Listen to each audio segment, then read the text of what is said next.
Welcome back to One-on-One Sports. We're joined by our MLB resident experts, Sean Dolan and Aaron Mosier, to take on the questions from the fans. Lauren?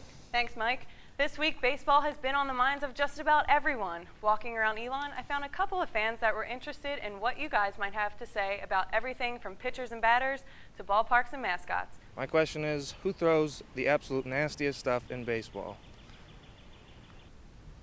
All right, guys, a nasty question. Sean, you want to take that one? All right, I know it's kind of a homerism, but I've got to go with Roy Halladay of my Philadelphia Phillies. Listen, this guy's fastball hits the low to mid-90s, his changeup hits the mid-80s, his curveball hits the mid to low 70s. That's a lot of speed variation, and everything moves. Even his fastball moves. You can't trace his pitches. Sean, yes, he's probably the best pitcher in baseball. Another guy like that, Tim Lincecum, throws hard, has a knee-buckling curveball. However, this question, let's get original here. Who's the nastiest pitcher in all of baseball? I'll give you something original. Tim Wakefield of the Boston Red Sox. What? Listen, he throws it 70 to 75 miles an hour, and he still manages to get guys out every single time. The knuckleball is the most unpredictable pitch in all of baseball. If you tell a batter what pitch is coming, this is the only possible pitch that cannot be hit. Here's the thing. Halladay knows where his pitches are going to go. He can put the ball anywhere he wants near the plate. All Wakefield has to do is throw the ball up and hope it gets near near the plate. All right, guys. The pitchers are moving on to the next inning. Lauren, let's hear the question. Thanks, Mike. Here's another good question from an Atlanta Braves fan. It's Ray Allen from Burleson, North Carolina, and I'd like to know where will J.C. Hayward will be in the next 5 years. All right, Aaron, you heard it. Where's Jay Hay going to be? Nothing to fear here for the city of Atlanta. Jason Hayward, he's sticking to it. You know, the team, they're going to be successful over the next few years. Yeah, they are. And I see Jason Hayward sticking around, you know. He's going to be like Chipper Jones. He's already a fan favorite. He's a great player, and he's going to stay at home and continue to lead the team to success. I'm the newbie on this show. You're the one that's being naive. In 5 years, he's going to be with the Yankees or the Red Sox. One of those teams will woo him as soon as his contract is up. It's the way it works. Loyalty is dead in baseball. Johnny Damon left the Red Sox after they won the World Series to play in New York. This is a very loyal town. Like I said, this is Atlanta we're talking about. Chipper Jones is there. Brian Money McCann's still there. speaks. Money Here's the deal. speaks. Jason Hayward is sticking around. The only way he can get out of this is if the Atlanta Braves fall apart and so some other contender comes around. But they're a great team. He's going to stay there and help lead them to the playoffs and further. Well, guys, we got another 4 or 5 years to worry about that one. But for now, worry about this next question. All right, good argument, guys, but this might be an even better one. Let's see what you think about this question. I'm Keely Franklin from Warrington, Virginia, and I was wondering which team has the dumbest mascot. All right, Sean, I know you're a big mascot fan, but who's your worst mascot? All right, I've got to go with the swinging friar from the San Diego Padres. Nothing pumps me up for a baseball game, or any athletic event for that matter, less than a robed friar swinging a baseball bat. It's pointless. There's no point to it. There's no consistency either. They have different guys in the uniform every night. Built by Catholics. Friars are in their history. That's a hometown type thing. Listen, no. Here's the problem. Here's the biggest problem. In America, we are getting way too politically correct. The Indians, the Cleveland Indians, had a great mascot, Chief Wahoo, but apparently putting a feather on top of your head is racist. So what do we come up with? America, look in the mirror.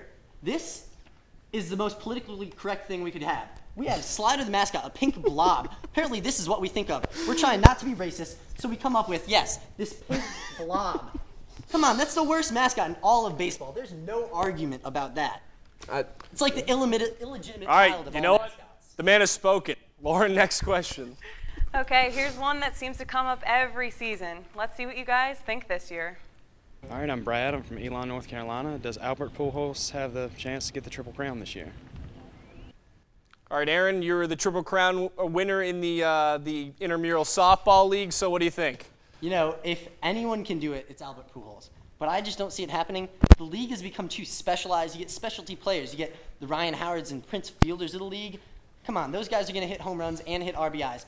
And then he has to also compete with Hanley Ramirez for average. Yes, he's going to score in the top. He's going to be in the top 3 in every single section. But come on, he's not going to win the Triple Crown. You know what? I agree with you to an extent. The last person to hit for the Triple Crown was Carl Yastrzemski in 1967 with the Boston Red Sox. It's been a really long time. But here's the thing. If I agree. If anyone's going to do it, it's going to be Pujols. And if he's going to do it at any point in his career, this is the year to do it. He's got great pitching behind him. He's playing in a really weak National League Central division, and he also has the protection of Matt Holliday in the lineup. He's going to get less intentional walks. He'll have more opportunities to put up big numbers. I think if he's going to do it, this is the year to do it. Not quite enough. It's going to be Hanley Ramirez is going to stop him in batting average, and I don't think he gets it. But Lauren, next question. All right, changing gears a little bit. This question is for the fans who just like the atmosphere of the games. Hi, I'm Leanna Helton. I'm from Richmond, Virginia, and my question is, what's the prettiest ballpark?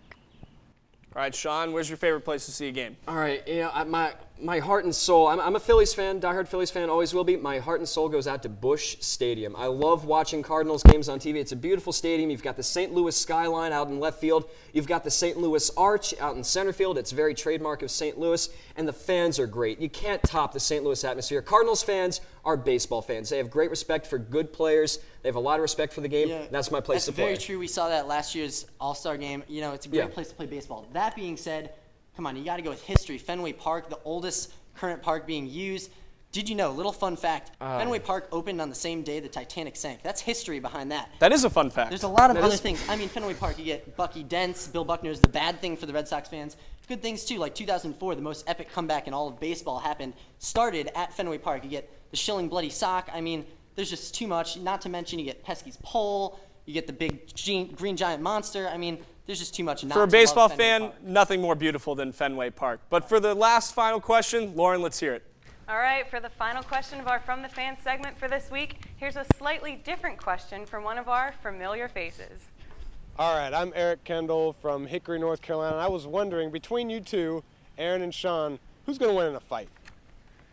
All right, Sean. Sean, you want this one? I don't know. I'm rocking the class of '09 ring right here, so I think I'm packing the punch. I think I could KO Aaron. Not gonna lie. All right, here's the deal. I'm a baseball player. You give me a bat or a ball, I bet I could win. However, without that, Sean's a swimmer. Fist fight. I think Sean's a lot bigger than me. I'm not much of a fighter. I'm more of a lover. Yeah, you heard it here first. I want to get in this mix. I am 6'5", over 200 pounds, and I would crush both of you at the same time. But for now, Lauren, thank you, and gentlemen, thanks for joining me. When we return, Andrew drops the puck on the NHL playoff preview with resident experts Andy Harris and Greg Brzezowski. Don't go anywhere.